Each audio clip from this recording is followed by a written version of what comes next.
do this week Baal Shem Tov for Megillas Esther, so that we can tune in a little bit to the frequency of what we're going to interact with very soon. And we know that spiritual light, it shines before and it shines after. So when something good is about to happen, already the angels know and they're starting to prepare. And so things are going to start happening that have to do with the good that's coming. And also after, there's an after effect. We experience that as anticipation. Once we start getting closer to something, we start anticipating. And that's like the angels that are preparing for the event. And then the after effect is the remembrance within the body, within the awareness of what took place. And that's still having an impact. We're still creating that over and over again as time passes. And so the spiritual events, they're lights, they shine. And then the same goes for all the events in our lives. They're lights and they shine. And the events, they hit before and they hit after. Also, the more difficult events, also the darkness. So there are indications of darkness that's coming, and then there's the event, and then there's the after effects. And so now we're already within the anticipation. 30 days is approximately where it starts. It's like a lunar month. Before, the body is already starting to interact with the event that's approaching. And then it reaches a peak at the event, and then it starts to recede. And so now we're already within that light. There's an event happening within our soul. What's the event? The event is that we're going to act out ceremony, we're going to interact with text, we're going to interact with actions, and these actions have a soul. They have a real life force that brought them into existence. While they were brought into existence, there was a soul, there was a spiritual aliveness that requested this ritual, that requested this text, that was in charge of creating this text. There was a spirit, there was an awakening of a spirit that put into effect these behaviors that we are accustomed to. And so when we're interacting with the body, we're also interacting with the soul, even though we might not know what that soul is. Even more effective, if we want to really gain spiritually from the event, is if we can tune into the soul. If consciously we can know what was the intention that caused these behaviors, these rituals, to be placed into effect, because then we are going to help the effect of the light. So we are consciously, this is something we can do at any time. We can celebrate Purim all year long if we can tune into that soul and give that soul power, give that soul sustenance. It's always available. All the days of the year are always available. This is why within our body we have 365 veins, arteries, the combination of all the vessels that are leading the blood to the different body parts is 365, which represents the 365 days of the year, meaning whatever you'll find in time is also present in soul. And when it's present in soul, it's present at all times. But in this time, it's easier to tap into that place of soul, because the events that happened in the past that are still alive, because of the rituals that we're tuning into the event, and because of our own awareness of what we're doing and why we're doing it. These form the layers of the being, the spirit that we are creating, that's giving us light. Light is aliveness. Light is a better interpretation that allows us closer to reality itself. And so the closer we come to the real spirit of things, the more alive we are. If our spirit is completely contradicting the real spirit of things, then we're not alive. It seems we are alive. We're attempting to be alive. but it wasn't successful.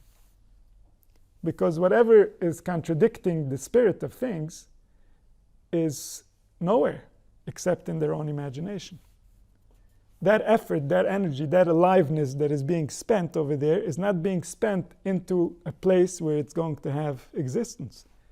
The big spirit, the real spirit, the spirit of what really is just going to wipe it away at some point and forget that it even was that way. Versus everything that builds the truth, everything that's invested in the truth, everything that's alive in the truth exists to eternity through the truth that exists to eternity. So if I'm, let's say, doing an action within the world, this action now has existence and continuance. I place the chair somewhere, it exists, it continues. Now someone can sit in it, someone can stumble on it, things can happen.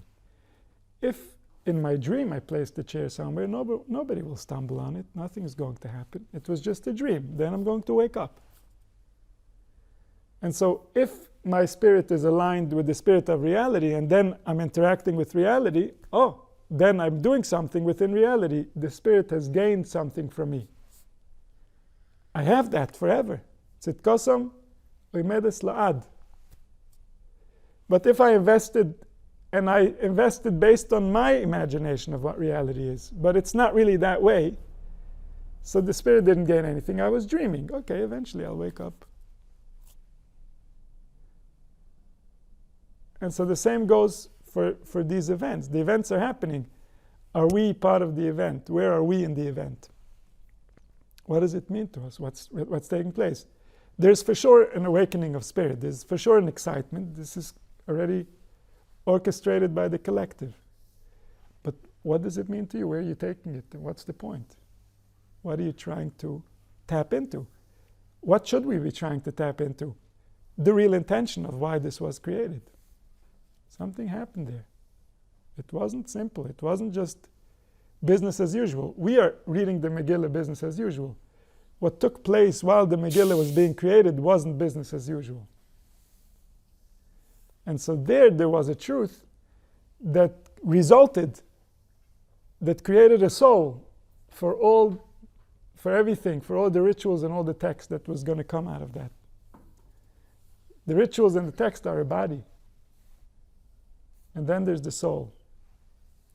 And this soul, the secret of Purim, the secret of the Megillah, which is the secret of the whole Torah, because Chazal say, Esther min ha-Torah minayin, v'anoichi haster aster.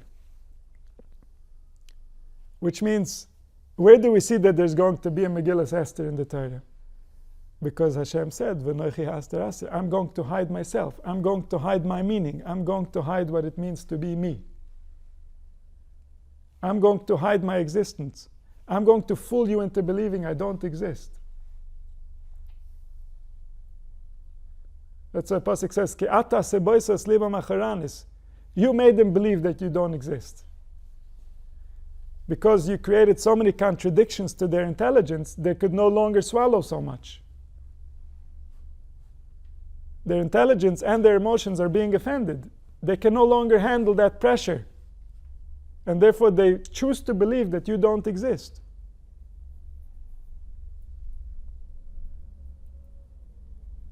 This is a choice the heart has to make when it's too costly already to believe. So va'ata siboisas lima macharanis, you did that. You set them up. So where do we see that there's going to be an Esther? And we'll see what Esther means. We see it because Anochi Aster Aster, one day I'm going to hide from you. I know what's coming. I'm going to hide from you. I, the same one that's revelation, miracles, Kiryas Yamsuf, Matan Torah, here I am, look at me. Revealing everything, going all the way to the core of existence and opening up to the human perception. Here, see. Eat, relax. It is the way that it is. You're okay. If you're trying to help, you're okay. If you're trying to hurt, you're not okay, and you won't be okay until you change. There is suffering between you and okay. But if you're trying to help, You're okay. I exist. I see your effort. I see what you're doing. I know.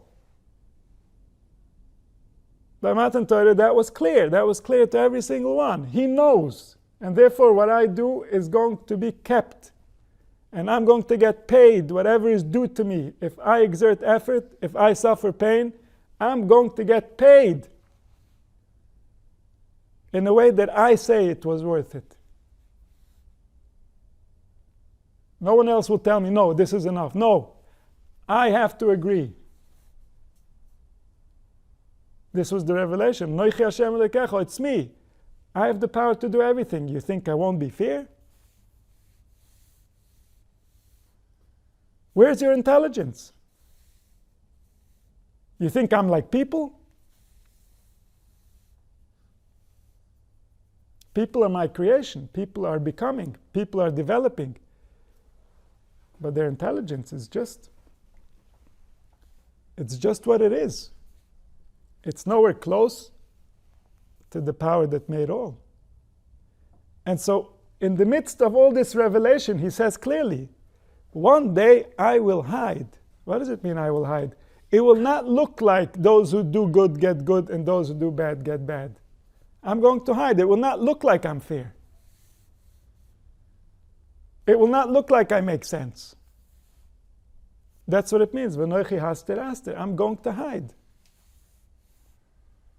He told them right away at the beginning, when he revealed himself, he said, I'm revealing myself now, you see, but then I will not reveal myself. I will do the exact opposite of revealing myself. And that represents the Megillah. This is why in the Megillah, Hashem's name is never mentioned. The intelligence that runs the world, nowhere to be found in the Megillah, except if we know the secret.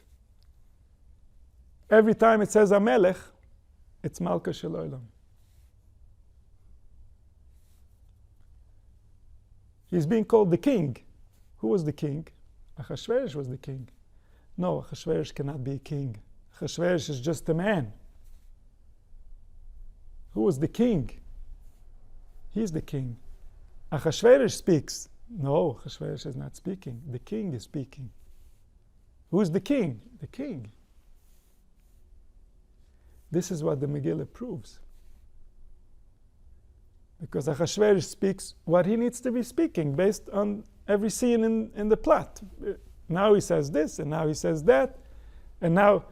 But who was really working the scenes over here? The king. The king was working the scenes. That became obvious at the end of the story. But only at the end of the story.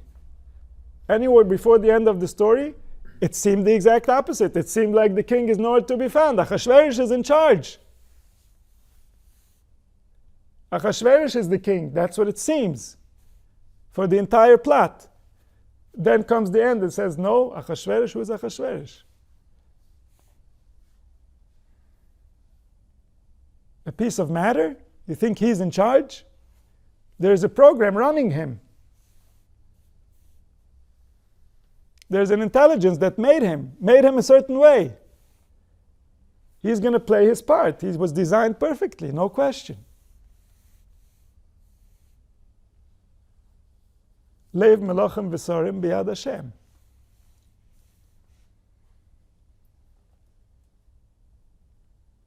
Why is it Lev melochem v'sorim? Why not me, you, the other guy? My Lev is not b'yad Hashem. My Lev should be b'yad Hashem. But if I'm worshipping anything else, it's no longer b'yad Hashem. There I took charge. I have an opinion about what should be. I'm worshipping somewhere else. I'm worshipping an imagined reality that would be different. There, that's not b'yad Hashem. The king, he's the top of the pyramid. He's kula b'yad Hashem. He does exactly what his heart tells him. But everybody under the king, his heart is half in the hand of the king. Only the other half is free to Hashem.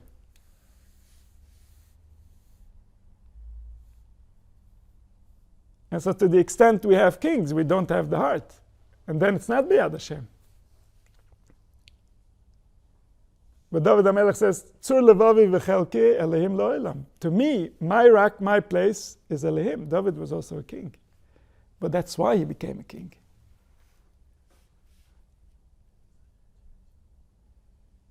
He became a king inside of himself first, before he became a king outside of himself. He gave his heart fully to the one that made it. There was no one else.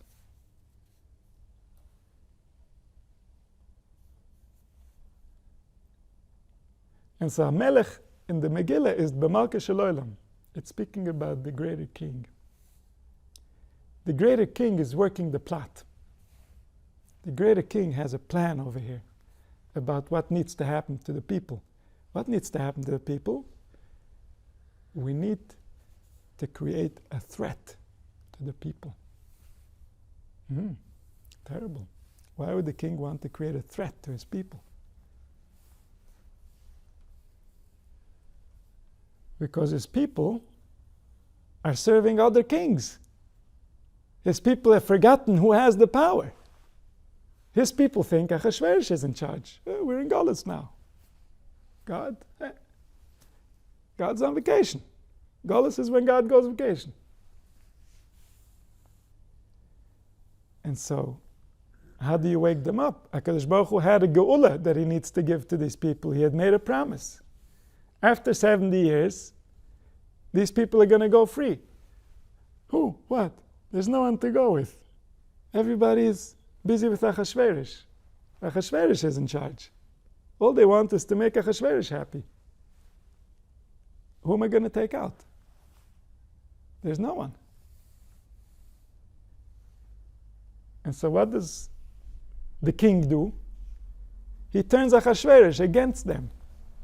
Simple. You're relying on him. You think you're going to please him? You're going to make him happy? Okay, let's make him bark. Ho, ho, ho.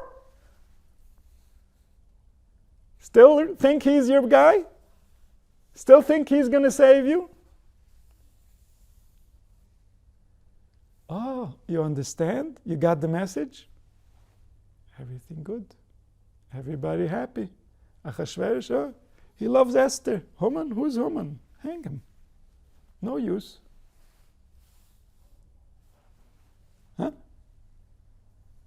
There was no problem. Was there a problem? There was a solution. Klal Yisrael lost their minds. Someone had to wake them up. They forgot how it works. So what? He's going to let them sleep for 1,000 years? He promised them a geula, a redemption's coming. Okay. Wake up, kinderlach. And then Kiresh, of course. All he wants to do is help Klal Yisrael build a Mishkan. Build back the Beis HaMikdash.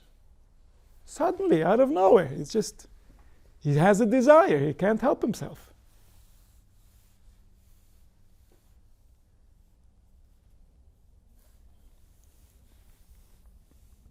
And so with all the events, in all the people, in everything that exists is hiding this same force, is hiding this same story.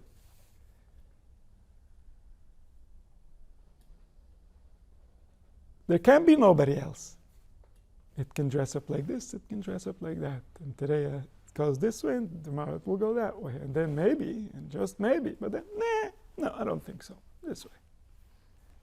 But it's all the same thing. It's exactly the same thing. The same body parts, the same organs, the same nerves, the same blood. Exactly the same. It's the same being, the same soul. Why does he need to hide? Because we had forgotten him. So in the beginning, when we were forgetting him, he kept on revealing and revealing and revealing, but that's not really the right way. He did that because of his compassion. And he did that because if we wouldn't have seen that, we wouldn't be able to know what he's trying to teach us. But the healthy way is, okay, you want to forget me? Fine, forget me. Let's see how long it can last. That's the real way to teach the lesson. That's the fourth attempt. 3 attempts of, hey, I'm right here. Remember? We said we were going to stay in touch. And then it's like, you want to forget? Go ahead, forget. I'll be here when you need me. When you come looking, I'll be sitting right here. You don't want to look? You don't have to. It's okay. And so now it's a question of intelligence. Now it's a question of maturity. Now it's a question of emotional ripeness. When are they going to notice that something is missing? When are they going to notice that this is not how it was intended to be? When are they going to ask the right questions? No questions? Okay, we wait. But for us, hell is getting hotter. Hell keeps getting hotter for 2,000 years. It's a long time for hell to be getting hotter.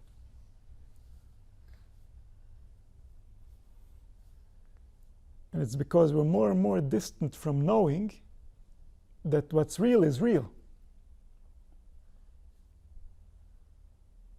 We've forgotten that we can rely on the real, that we can invest in the real, that we can trust the real.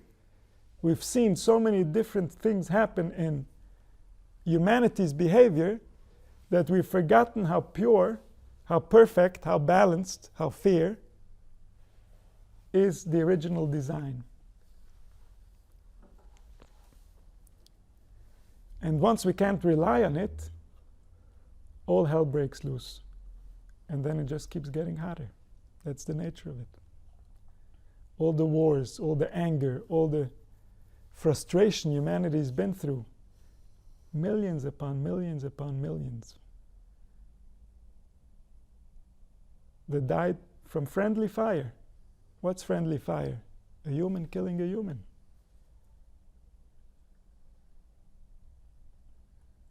And we're not done. We're not out of there. We're still in the Hester Panim.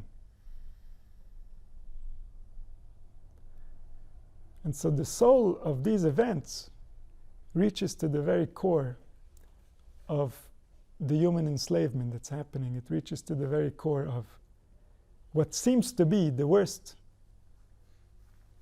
And within it is hidden the greatest good. If our designer, our lover, designed it this way, that must be the greatest good. What is the good that we're going to receive in return for such a great bad?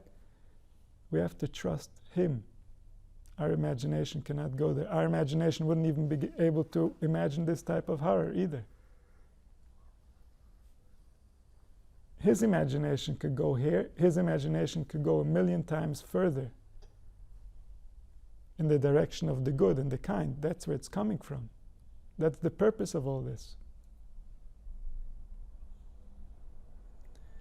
And so Esther is a reminder. That's why it's Esther Sof Kol HaNisim. It's the end of the Torah Shebichsav. It's where the prophecy is being hidden. The truth is no longer going to be revealed to everyone. The real problems that we're facing, the real struggles humanity is fighting with, are not going to be known. And then we're still going to have to find a way to return. We're still going to have to find a way to remember. We're still going to have to find a way to hold on until the end of the story proves what was happening the entire time. Whatever will happen at the redemption is going to explain the exile. Until then, nothing can explain the exile, because nothing that's happened so far can explain. Only what will happen in the future will explain. And so this is the last miracle that's being written down, because it's the miracle that proves that everything is a miracle. It's a miracle that proves that the king is dressed up in everything and in everyone. And it trickles down from the leader of the generation that is directly receiving from the infinite based on his beliefs and interpretations. And from there it flows to the people under him and to all the levels. Everything receives interpretation. To the extent that we free our heart so that it's available to the Creator, then we too can add light to whatever is taking place. To the extent that we don't open our hearts to the Creator, then it's simply in the hands of the leaders. The leaders are the ones that get to decide, and the masses simply follow. And so the Creator's relationship is not a direct relationship, and therefore the Creator's influence is not a direct influence. And then the suffering that follows is not really at the hands of the Creator. This is the nature of exile. But even then, it's always a call of the Creator to wake us up to Him. Whatever pressure we're going through, if it doesn't open our hearts towards the Creator, it means that we're still buying into some type of a story that something else is going to save us. And so to that extent, we've created a king that's not the real king. We're worshiping something that's not aligned with the real design. And so we're not investing in reality. We're investing in a fictitious place that doesn't really exist. And obviously, those investments don't pay too well.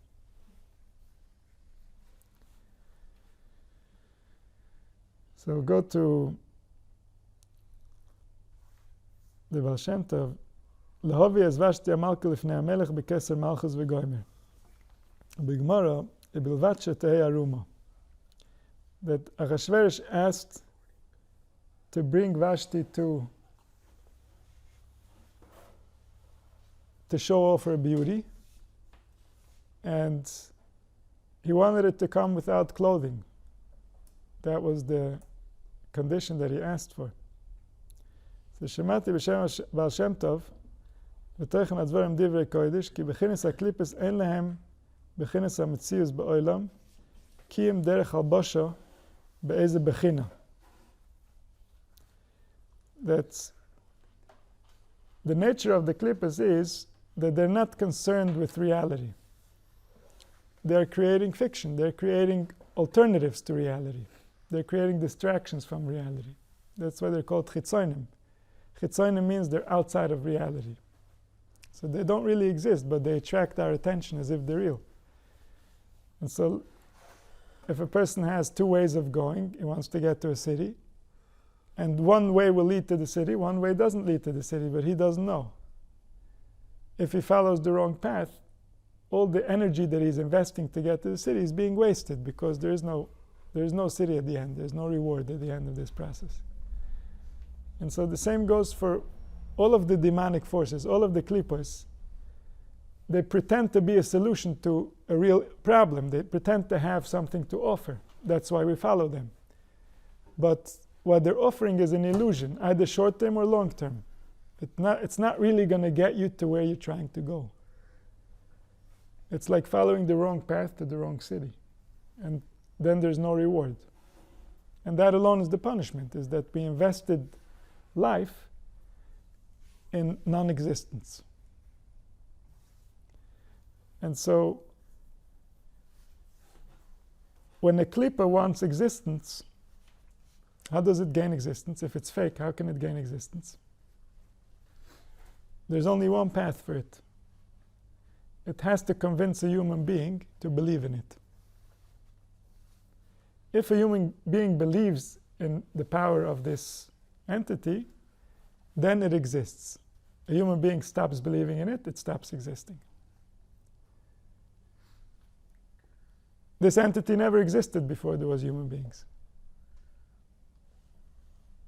Human beings created these entities, but once human beings created these entities, they now exist, and they exist to the extent that we believe in them. So any false belief any misunderstanding, and now there's existence of something that's a spiritual entity. It's like a spirit, but it's not a spirit. And it's filled with falsehood, but it received existence from something real. Who is the something real? The human soul.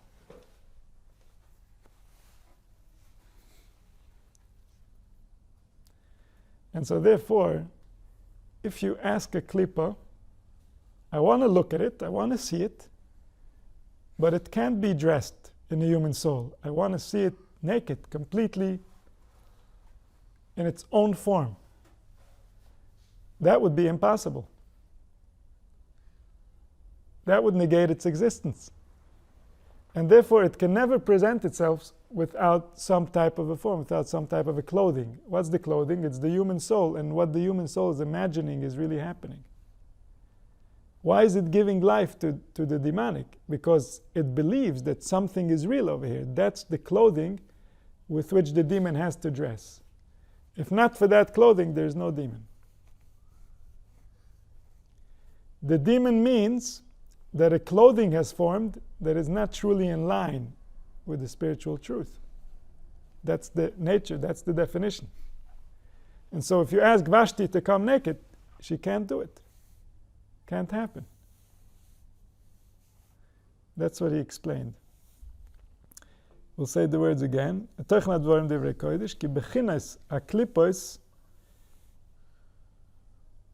demonic, they don't have existence. They have to dress up as something. The king says, bring me Vashti, Amoira la klipa, shekeneged Esther shebekdusha, v'tziv l'hovis ha-klipas, orem b'loi levush. ולכן לא יבוא, כי אם אין לה לובוי, שאין לה שום מציאס. בלתי אמצויס ההלבושה. ועניין עומק, ולאו כל מויכה סובל לאהובן את דבריו הקדושים. This is from the Aramaic. It says that this is a very deep concept and not all brains are ready to handle it. But what he's saying essentially is that Vashti represents an entity that is the demonic form of what Esther is. Esther is Bigdusha, but Vashti is on the other side. The other side has to do with using the natural forces in a way they were not intended to be used. And the way that they were not intended to be used is to manipulate, to extract. So for example, a woman has a very strong power. She has a very strong attraction. And a woman could use that power to help, to please, to cause love, to cause kindness, or she could use it to manipulate, to extract. She's not really using that power because she's there as her own presence, but she's using it to get something else. There's an agenda with it. So whenever there's that agenda, it means that the demonic has taken control of the natural forces. Something in the mind is trying to use something within nature in order to gain something else. It's playing with the rules of nature. It's manipulating nature. And so Esther Bigdusha represents Eishes Chayil, represents a woman that's using her natural resources for the original intention. And Vashti represents the exact opposite. According to one man, the Omer in the Gemara, Vashti was one of the four most beautiful women in the world that ever lived. It's a very big title to give. The other man, the Omer, takes out Vashti and puts in Esther. And so Vashti, who was coming from a royal family, she was a descendant of Nebuchadnezzar, and she was a very powerful woman. She was very powerful in many ways, but she was manipulative.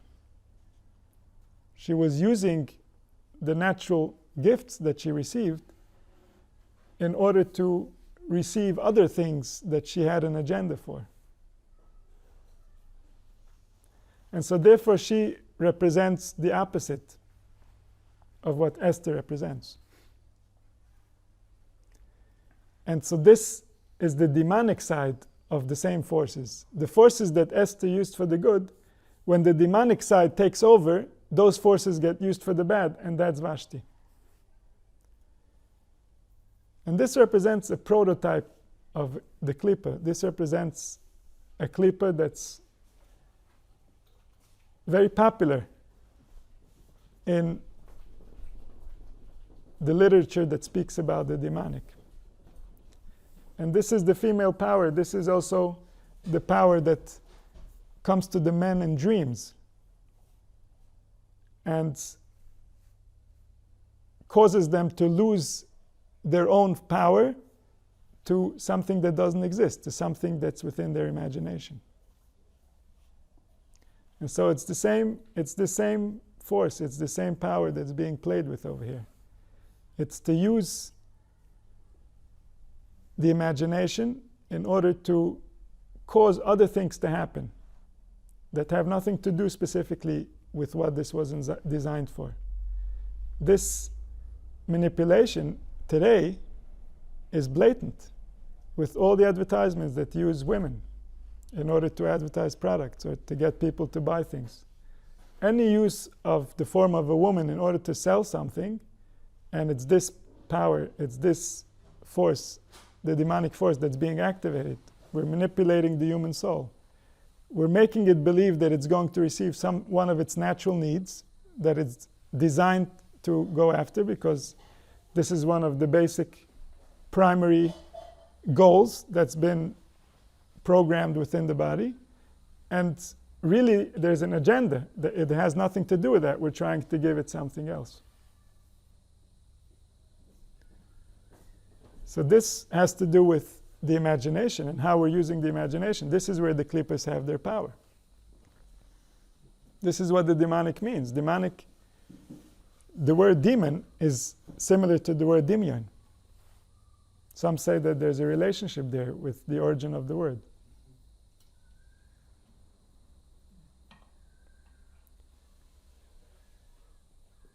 And so how we imagine the world, how we imagine the functions of our natural functions and how they're being satisfied is how we reflect on the Creator.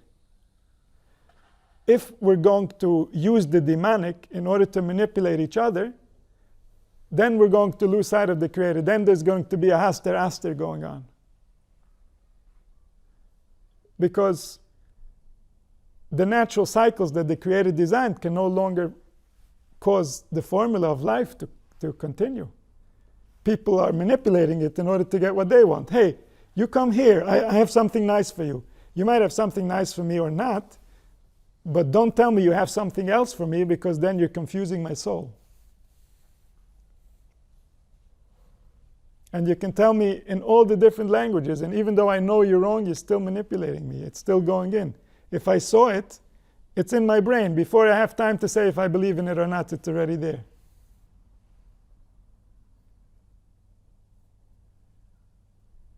If I heard it, it's in my soul. I can then argue with it. But I still created the spirit. Just to be able to interpret the words, I created a spirit. Now I can argue with that spirit. But he's already there. We already created him. And so this is very alive. There's a big manipulation happening. This is happening because humanity is frustrated, because there's misunderstandings that are causing a big frustration. And now those who want to make money or those who want to manipulate are using our frustrations, are using humanity's weaknesses. And the places where they're being most frustrated, using that to manipulate them in order to get their money. That's cruel. That's why it's demonic. Demonic means cruel. Demonic is where the imagination is causing damage to reality, causing damage to the human souls.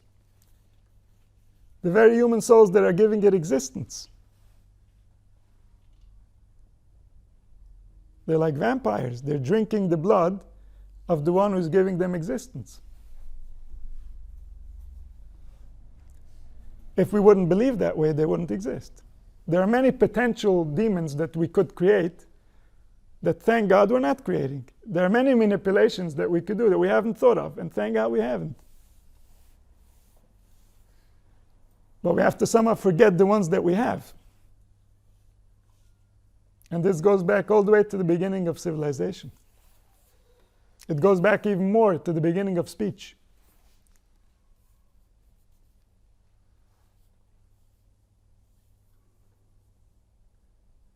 And so the demon can never come naked. It can never appear without some type of clothing that he's dressing up in. And he's making himself all fancy and all glamorous and all nice. And look at me. And look what I have. Oh, you have? Give me. No.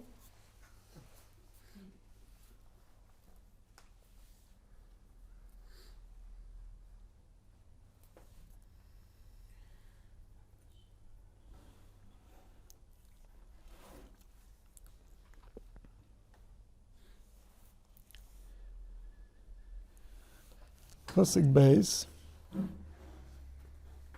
from the Toldos Aharon. Yedua shayetzer malbish es atzmoi. That the inclination dresses itself up b'mitzvah. Shezeh yedua lo shekshiyem elodem laver avera b'vad lo yitzai soisei. There are people like that. That if the Yitzhar will come to them and say, do an Avera, they say, no, Averis I don't do. The Yitzhar says, okay, you don't have to do an Avera. Let's do this, and it's a mitzvah.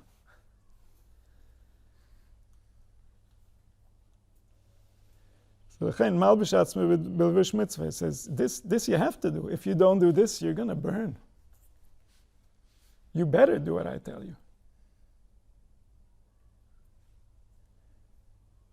And so now the person is getting triggered already. His defense mechanisms are around. Okay, do it. Save yourself. Where's the information coming from exactly? How accurate is the information?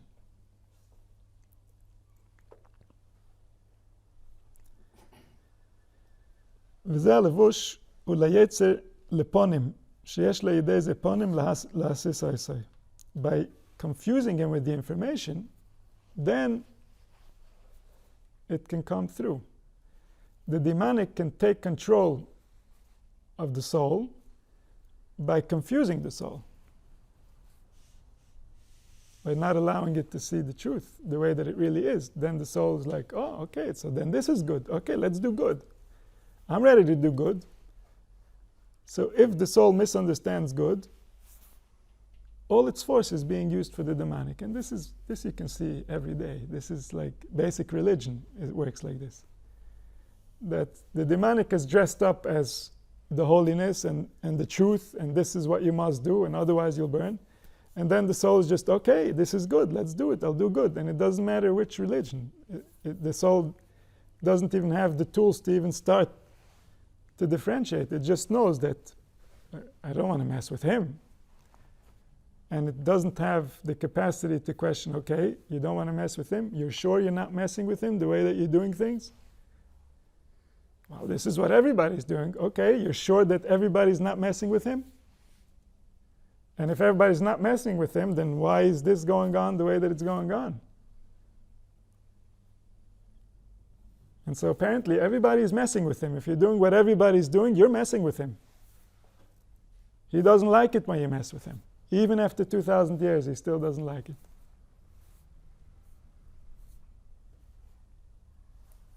And so the Yetzer can dress up. And then once the information is wrong, the soul follows the good.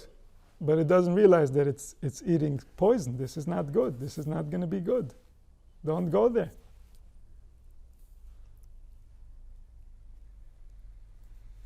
So this gives a face to the Yetzer Hara. כי בלא זה אי אפשר לאדם לא לידי עבירה.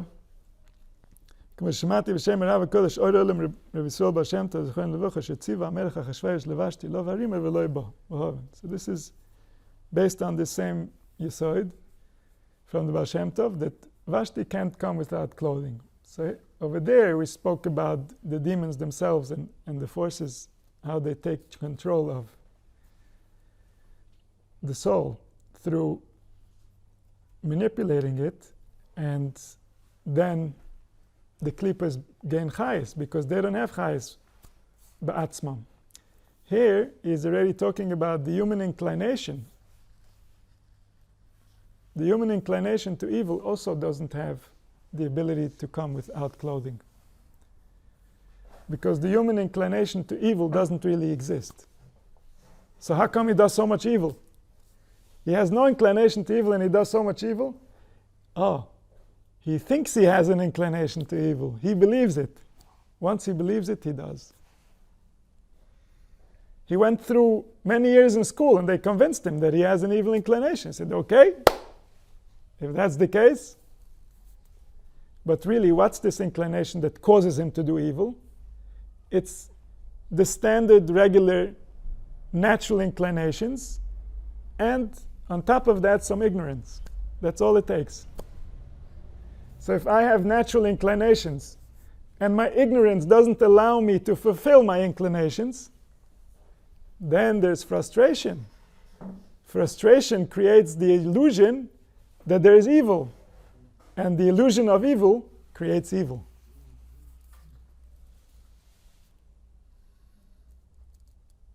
So it all started with the inclinations couldn't be fulfilled because there wasn't enough intelligence.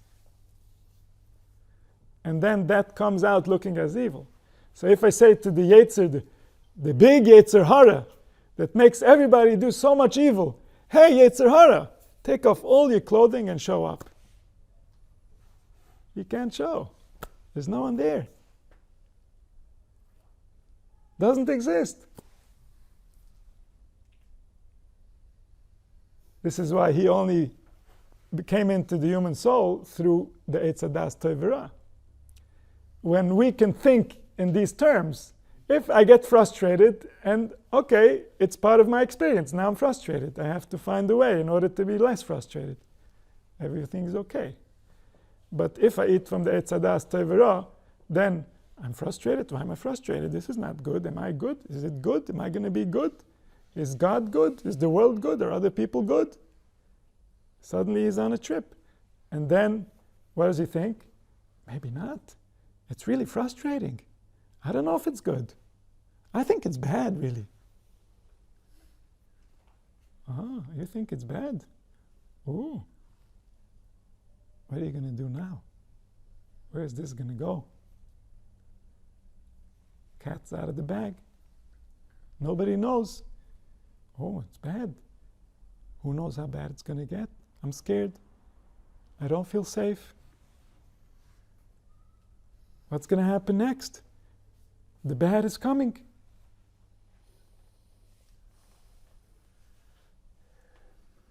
And this gives life to bad. Oh, but he was bad to me. And I'm going to be bad to him. And he thinks, and then it just goes. And then there's bad. And once there's bad, there's conflict.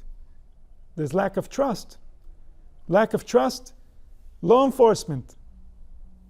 Law enforcement, armies. Armies, war. Just because something inside didn't really trust something that's been giving him constantly, because there was frustration.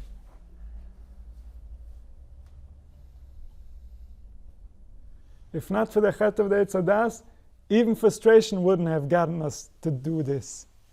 First of all, we wouldn't have been frustrated, because we have everything we need amongst all of us. Now that we're so frustrated, we can't give it to each other. That's why we're all lacking. We're all looking for that relationship.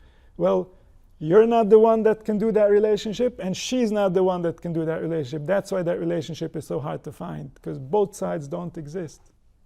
It's something that we imagine, we want, because we know that that's what should be.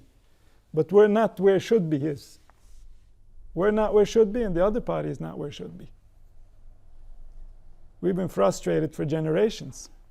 And so we're all lacking. We're all alone in some way. Even if we're in a relationship, we're alone in some way. Because the Shekhinah is in Galus. The Shekhinah is in Galus means that all of us are in Galus. All of us are in galus because the husband of the Shekhinah, the king, is in hiding. Haster, aster, I'm in hiding. I'm not going to show you. Are you frustrated? Remember how things work. You can stop the frustration at any time.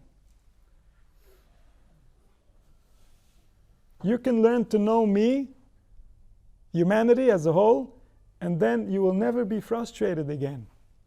Your design wasn't designed so that you get frustrated. You get frustrated when things go against your design.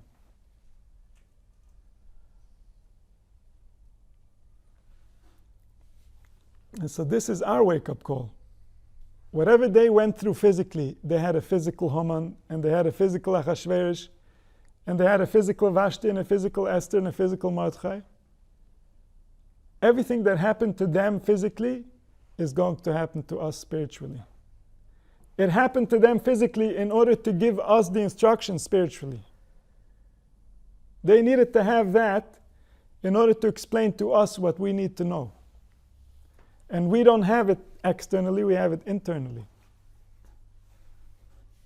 We have the psychological footprints of all the generations, of everything that happened from the beginning of creation until this day. It's all there. And it's still playing in us, it's still happening. From the Eitz Hadas Tov Ra, we never woke up from that. We're still in that. It's still messing with us. It's still giving us illusions. It's still making us paranoid from the only one that we're actually safe with. Everything we trust, we shouldn't trust, and him we should trust.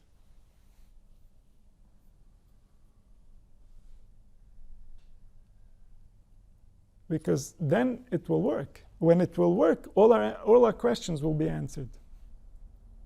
All our questions of why doesn't it work will be answered when we understand how it works.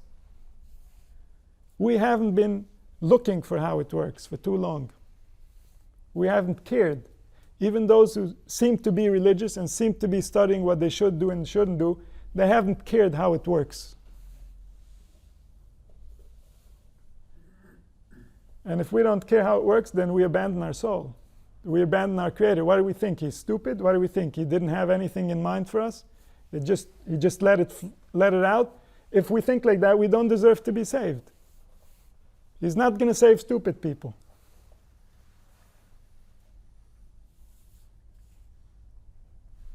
This is about evolving to be something else. Evolving to be something else means to pay attention to what's actually happening and to believe that humanity is the one that's wrong in this argument. It has to be so. Our design is not wrong. Our design cannot be wrong. We have turned against nature and each other, and we are carrying that burden, and it's heavy. Every day people go to work, they're slaving away, they're carrying society on their shoulders, and there's no need for most of it. Most of it is a waste. It's only because we don't know how to love, we don't know how to get along, we don't know how to share. Our hearts are not in the right place, and therefore we are overworking ourselves. We're pushing ourselves hard, and then it becomes even harder to enjoy what there is. And then when we don't enjoy what there is, we need even more things to distract us and to help us feel comfortable and to help us somehow justify what's taking place. And it's just a vicious cycle that goes against us.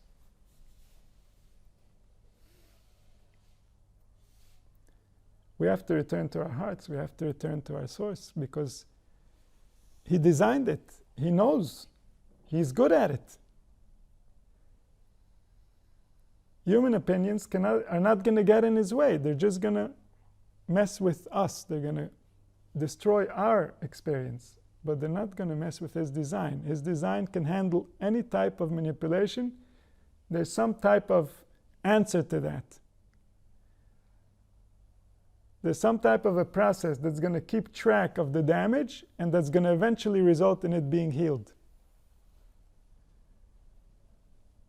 Everything in our perception that has been damaged somehow throughout the generations has left a mark, has left a scar, so that we can fix it eventually. If it wouldn't have left a mark, it would mean that we've lost that forever. we didn't lose anything forever. We have it all. Part of it is healthy and we enjoy it. Part of it is corrupt and we suffer it. And both are there because we're going to have it all. We're going to heal it all. We're going to keep it all. The demonic is the placeholder for what should be. And so as long as there isn't the real thing, there's going to be the demonic that holds its place. The demonic is like what's running the animal kingdom. It's based on a biological process. It doesn't have human compassion. It doesn't have human intelligence.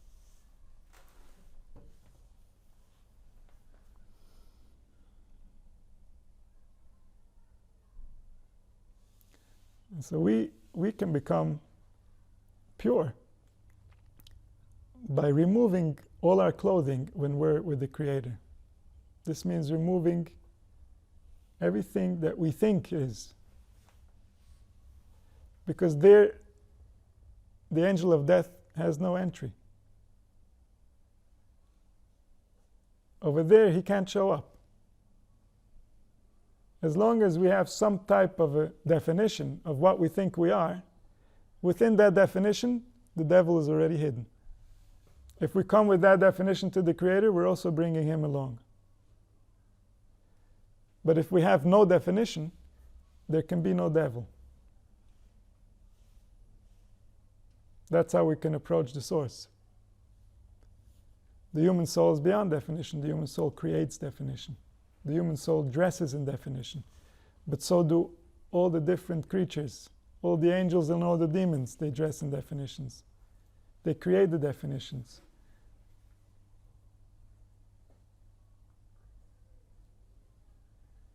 These are all the forces that direct the spiritual current so that we have a world that's coherent, that everything is doing its function. Everybody on its guard in order to make sure that it all comes out perfectly. And the demonic is part of that. The demonic is part of that kingdom. The demonic is serving the greater will. But the demonic causes suffering to humanity. That's why they're no good. The greater will, they're okay with. The immediate will, they offend. Our experience, they destroy. Because they don't have the compassion that we deserve. And our soul knows the compassion that it deserves. It can never forget. Even when it gets used to a hostile environment, there are parts of it that know what it really deserves. It just knows that now is not the time to ask for it. But there's a price for that. Whatever it's holding back means there's less aliveness. The soul is giving less of itself. The soul is less invested. It doesn't believe.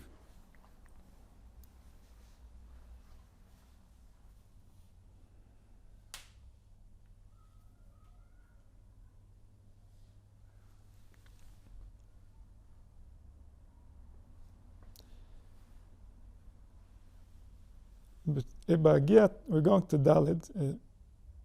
Oz Gimel has something as a reference, but it's referring to a different place, so we'll go to Dalet. Bagia ter nara v'nara lo vel hamelech le'el parshat b'chekois ha'oz beis mevar yesod ha'inyan sheko al ha'nitzotzen kadish ha'nesunim be'imka klipos. לפי ששם הם מנוער מכל טוב נקראים נערו, אבל צריכים להסאמץ לא יסוס ממאסר להדביקם בשורשם, וזה לא ולמלך אין שם. Bagia Tor Nara V'Nara says that Achashverosh would see the girls, each one would get her chance, and then she would get called, and then in the evening she would come, and in the morning she would return. And so there's a process. And so it says that this, in the spiritual realms, is referring to the nitzotzim, the sparks, the divine sparks that fell into the klipot, into the worlds of imagination that are separate from reality. And this, for example, when we spoke before about the human frustration that gets created when our inclinations cannot be fulfilled, So all these inclinations are sparks of the soul. These are desires within the soul that are forming, that should be able to manifest, should be able to come into fruition. And so when these formations of soul, these netzotzes, cannot come into fruition, this is when we're going to misinterpret them and misunderstand them. And then they're falling into the klippas. Then there's an imaginary clothing to something holy. But this imaginary clothing might be very offensive to the soul. Because this is how we imagine already this force. Let's say someone has an issue with eating. And so the force of the desire for food is a natural force. This is a divine intention that human beings should eat. But there might be an artificial clothing to this. Let's say one is poor, so he can't have food when he wants food. So now he's annoyed by his hunger. And so now this natural healthy inclination is going to dress up as an annoyance. And there starts the frustration he can't fulfill. And so if he's intelligent and mature, then he'll realize, the intention was that I should have food. This is why I was designed. And this is a kind angel that's really reminding me that it's time for my body to get more sustenance. But if he's immature, or if he's young, or if he's emotionally frustrated already, so he doesn't have that option available on the menu, and instead he becomes an enemy of his hunger. And now he's annoyed by the hunger. And now he doesn't want to be hungry ever again. And so now there's a demon that's covering this natural instinct, this natural spark of divine life. And now what's supposed to be giving life now seems to be taking life. What's supposed to be making life more comfortable now seems to be making life less comfortable. And so this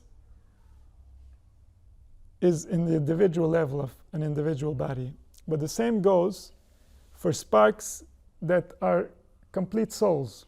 So for example, a person lived on this planet for 95 years. And in all those 95 years, he was very into specific activities or specific ideas or specific desires that he had. And those were not tied to reality. They were tied to what he understood from his parents, from school, from his friends, from the media, from all the different sources that people come to conclusions. And he said, this is extremely important and meaningful to me, and I'm going to invest myself in it. And that's where he invested his soul for most of his time, as he lived the 95 years.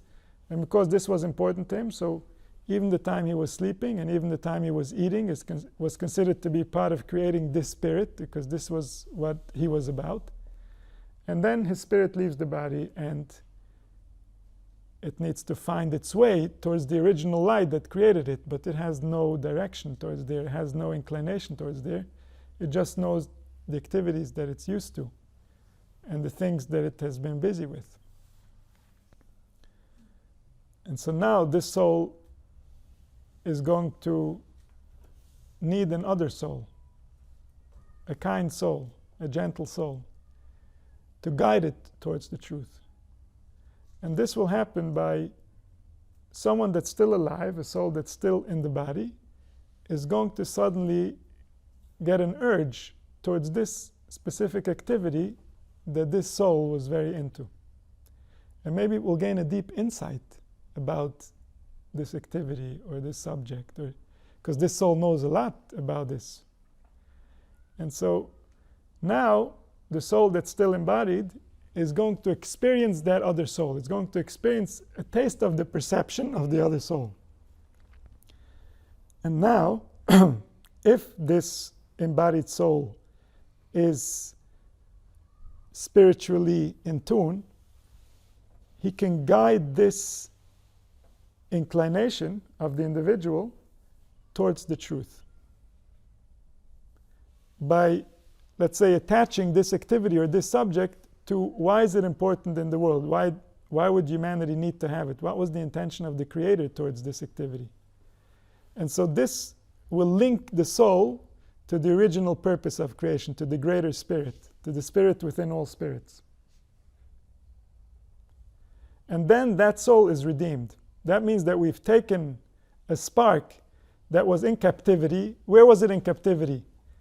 In the world of imagination, in worlds that don't really exist.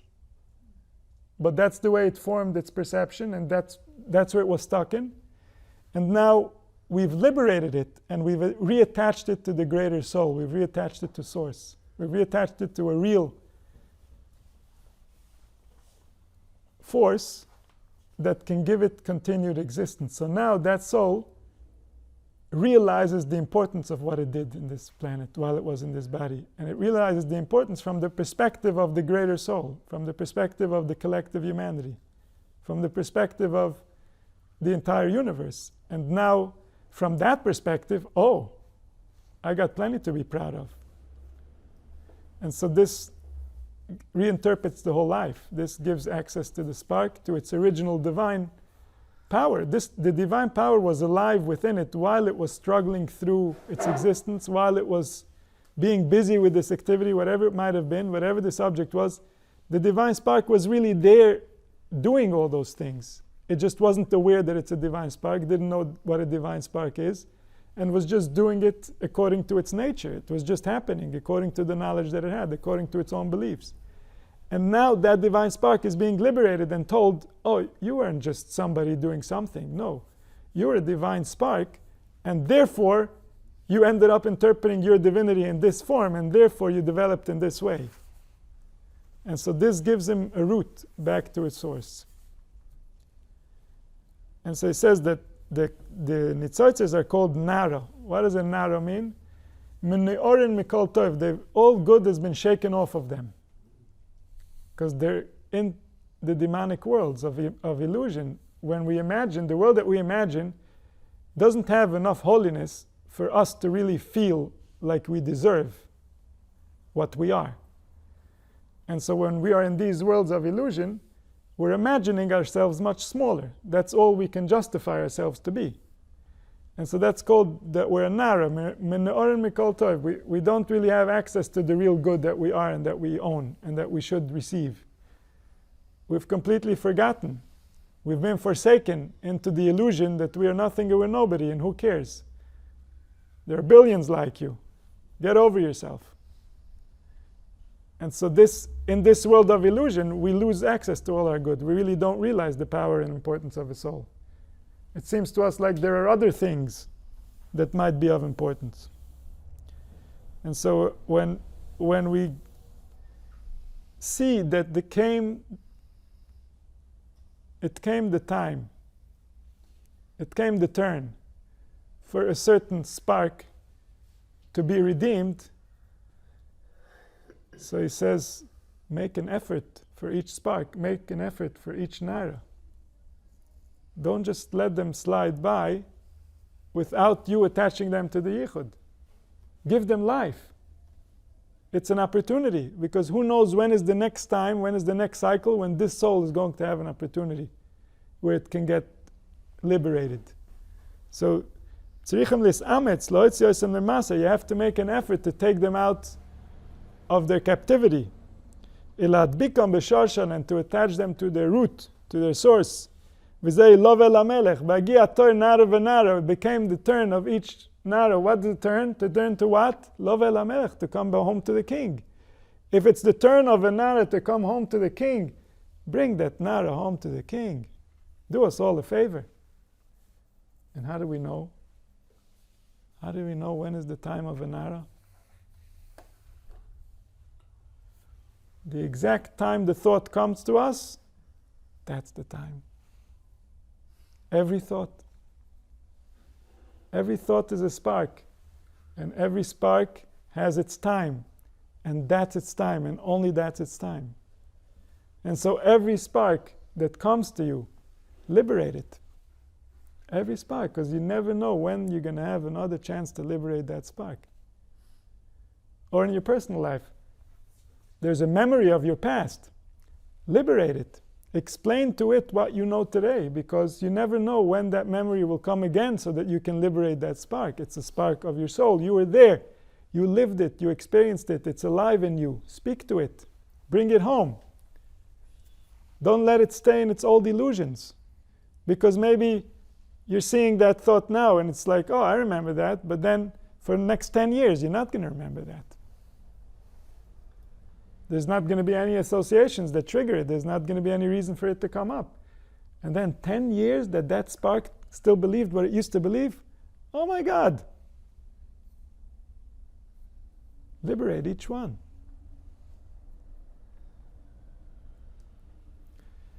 So Lovel HaMelech, to come home to the king, to realize the source, to realize the truth, to reattach to the Great Spirit. Do one more.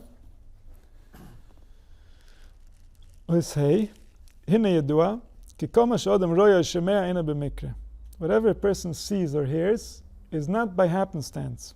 Rak b'chol mokam yesh nitzotzes kedoshim v'oises kedoshim. There's always sparks.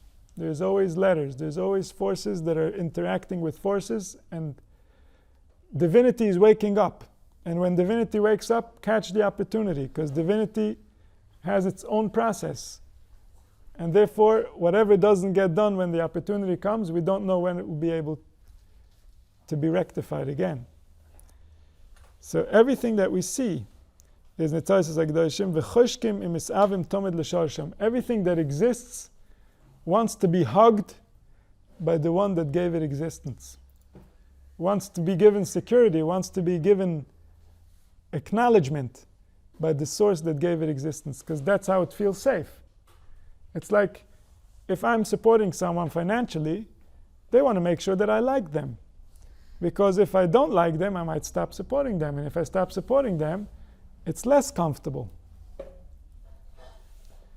So 1,000,000 times over, the one that gives us life, naturally we want the one who gives us life to be pleased with us, because then he will give us life and he will give us good. And so this is not just a human desire, this is the desire of every angel, of every animal, of every creature, of every molecule, of every cell. Because they all receive from him. They all have the same relationship in the sense that he's the one that gives them existence and they're dependent on him completely. And so they also have a desire towards him. They want to feel him. They want to be with him. They want to feel close and intimate with him and have his approval.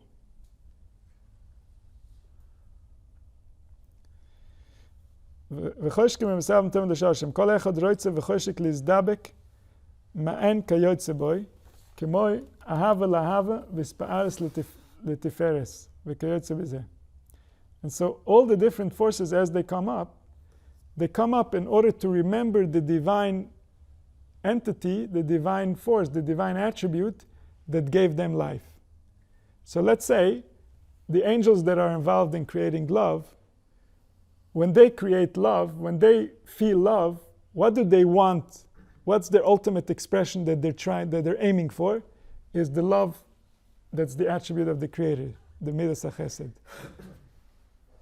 The end goal of the angel, what he really desires, is to love like the Creator loves. And he'll never reach that goal. And he's always going to try.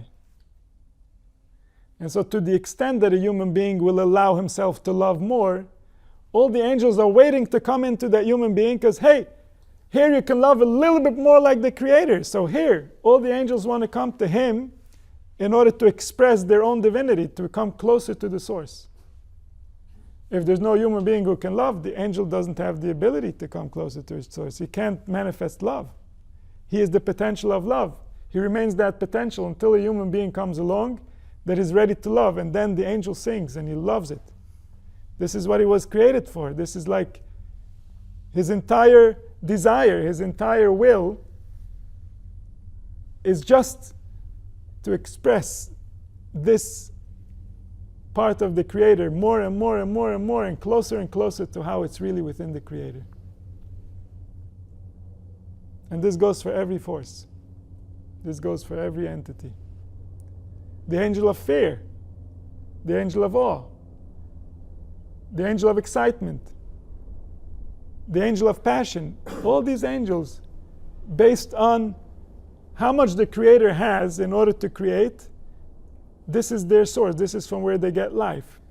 And now they're going to want to express that within man until they can bring man up closer to the Creator, so that man can experience like the intention of the Creator was that he should experience.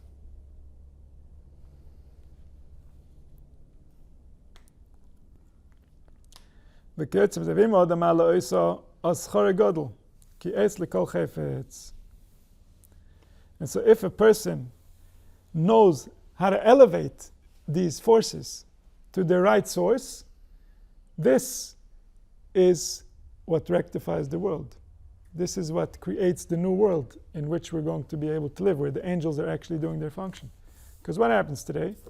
A person has been inspired by a manipulation to love. Or a person has been inspired by a manipulation to fear. Now, as far as the angels are concerned, they say, ooh, here there's a bigger love, I'm coming here. Here there's a bigger fear, I'm coming here. But as far as the real value of what's being done, they're not going closer to the Creator, they're going further from the Creator. And this is what it means when we say, Zeh lo'omat zeh, asa Elohim. Everything that he created the good and the evil on the opposite side. What does it mean, the evil on the opposite side? It means that the angel is going to want to express with the same desire. He's not going to know if it's good or evil. So to the extent that a person has a bigger opening to receive an attribute, the angel is going to be excited to fulfill his opening and fill him with that attribute, even though that attribute is now going to be used against the Creator. The angel cannot make this distinction.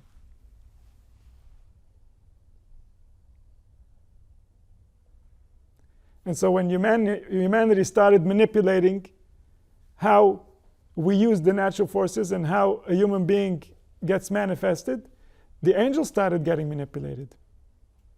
And this is called kishuv. This is why it says, Godol koichon shel kishufin, shemakhishin koicho shel pamalya shel mala. So big is the power of kishuv, of magic, of manipulation, that it denies the force of the heavenly sources. The heavenly forces that create life are being denied.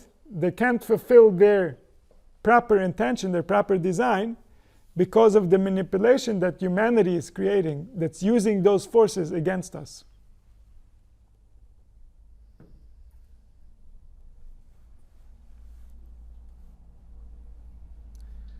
And so one who manages to liberate a force, one who manages to liberate an attribute, one who manages to liberate a spark, what he gets paid is tremendous. Why? Because he is one of those who is helping build the world. He's one of those who is helping create the real world, the world that eventually is going to be clean of the demonic, that's going to be the real world, not the imagined world. We're living now in the imagined world. But when the real world comes, all of those who had a part in bringing about the real world are going to receive their reward for the part of the real world that they contributed. And their reward is going to be the knowledge that they have of what that means. And that knowledge continues to develop for eternity. Just like what it means continues to develop to eternity. But it only keeps getting better. That's how it's different than now. Now, because of manipulation, it's not always getting better. Many times it's getting worse. But that's only a manipulation. Naturally, we are improving. We are becoming more intelligent. We are becoming more sensitive. We are becoming more capable. Naturally, humanity is improving. But because of manipulation, how it feels to be a human is deteriorating. We're not benefiting from all the advances that humanity has advanced biologically. Those who are benefiting are manipulating us and taking whatever benefits are, and they're somehow trying to get it, but they can't have it either, because everything we have, we can only have as a collective. Being human will only be as good as how does it feel for the one who is feeling worst right now. That's what defines where humanity is at. As long as someone in humanity is suffering, all of humanity is still in suffering, to various degrees of suffering.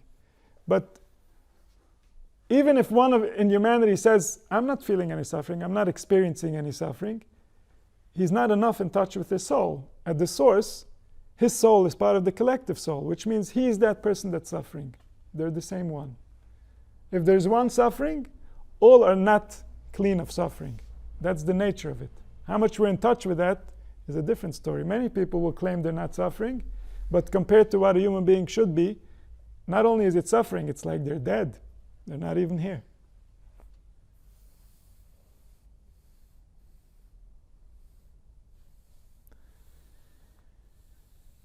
And so when a person rectifies something for the world, there's a time, there's an opportunity, and he grabbed this opportunity. Like we saw before, we said the nara represents this nitzitz that comes to be rectified. So here he specifies what we were saying, that this nara that we're talking about is exactly this machshava that came to your mind exactly at this second. And yeah, this one, I mean this one, right this one. Not the one that's coming after, this one. Because Zois HaMachshava, if you find her there, then you're connecting it to her source. If afterwards you remember it, that's already a different one. That's a different spirit that you're maneuvering with. To connect the spirit means connecting it while you're experiencing it. That's when it's there. That's that spirit. Attach it while it's there. So if it came to you now, now's the time. And this is the will. This is the production of the worlds that are appearing, that are revealing themselves to us. Reality is being revealed. This is the next piece of the puzzle. This is the next spark that's up in order for you to do something with it, make it real, connect it to something real. So each machshava is like a nukva. It's a female that wants to receive some type of inspiration from the male. It wants to receive attachment to a higher source through the male. So by the one who is embodied, attaching this thought to the source, he becomes the husband of this thought. He becomes the one that can give her shefa, that can give her excitement, can give her life from the root of life. So, al derech moshel, echad shero ez milchama, v'sipel odem tzadik. So someone saw combat, he saw fighting, he saw violence. So then he told what he saw to someone who is righteous. So v'tzadik zeh elosav machshavte l'Hashem yisbarach. This tzaddik is interpreting the meaning of this conflict according to the real root of what he understands. What's happening in life, what's happening in the Shekhinah, and why is there now a conflict? What are the forces that are causing this conflict? What's at the root of the truth of what's taking place? What's the real soul of the event? And so by doing that,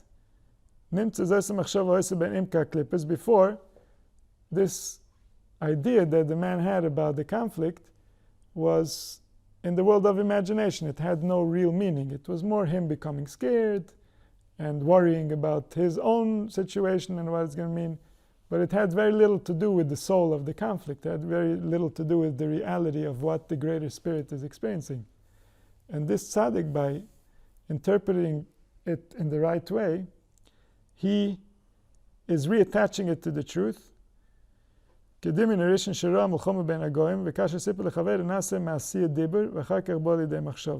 so this process here took something physical that was happening in the world of action, that this was happening between other people, and this person saw it, and then it went up a level into the world of dibur. Now it was an idea already in the mind of the person, and his emotions were experiencing a reaction, and now he was saying it to the other person, and the other person took it up to the world of thought, where he gave it form, where he attached it to the truth, to the root, to the soul, and therefore he was malit, and he saved the spark. He reconnected the spark to its root. When all the sparks will be reattached, that's when we'll be redeemed. And that's when all the manipulation is going to stop. When humanity is going to be able to be themselves again. We won't have to hide from each other. We won't have to pretend. We don't have to say things because that's what seems to be acceptable. We won't have to abide by laws because some politician find it in his benefit to create it. Or maybe he had opinions about it that he thought it was really good, and maybe it wasn't good. And maybe at the time that they created it was good, and maybe later it wasn't good. And maybe for the person who created it was good, and maybe for other people it wasn't good. And so all these end up being manipulations. And all these manipulations cause frustration. All frustration causes that we imagine evil. And all imagining of evil causes real evil. And so being redeemed means that all evil is gone. There will be no spirit of evil. There will be no spirit that lacks sensitivity and compassion. Will not exist. And then, the king will be revealed as the king. May it happen soon.